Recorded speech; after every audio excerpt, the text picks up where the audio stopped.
এক দফা এক দাবি, শেখ হাসিনা কবে যাবে? সারা দেশে বইছে কঠিন লং মার্চ।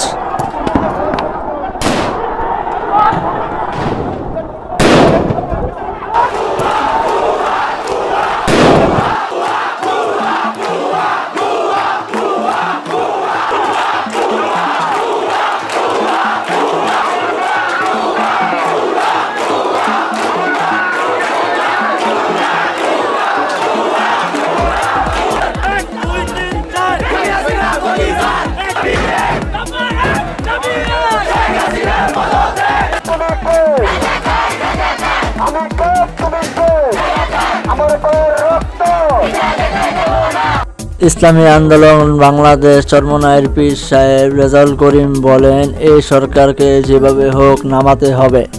সারা দেশে চলবে কঠিন লং মার্চ, সরকারকে যেভাবে হোক হাঁটাতে হবে এই দেশ থেকে। পীর সাহেব চরমনায় কি বলে দেখুন। আমার ভাই জীবন দিয়েছে, আমার ভাই হসপিটালে ঢুকে দিলে মরছে, আমার ভাই জেলখানায় অবরুদ্ধ অবস্থায় আছে, আমার ভাই কবরের মধ্যে চলে গেছে। ওদের বিচার না করা পর্যন্ত রাজপথ ছাড়বে না ইনশাআল্লাহ। আমার খুনি হাসিনার সাথে কোনো সমঝোতা নাই, কোনো বৈঠক নাই, শুধু পথ এবং মাঠ একটাই, ওই বিদায় ব্যতীত রাজপথ ছাড়বে না ইনশাআল্লাহ। ভাই আমার, শেখ হাসিনা আমাদের রক্ত নিয়েছে, আমাদের জীবন নিয়ে সিনেমা খেলছে।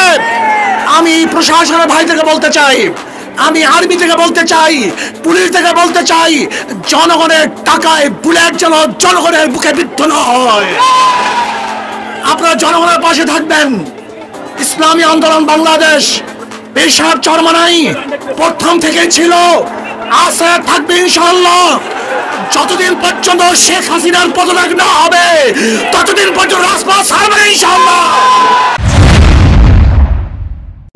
আমাদের চ্যানেলের সাথেই থাকুন। Reaction podcast like, comment, share করে সাবস্ক্রাইব করে রাখুন আর প্লে বাটনটি চালু করে রাখুন নিত্য নতুন ভিডিও পেতে।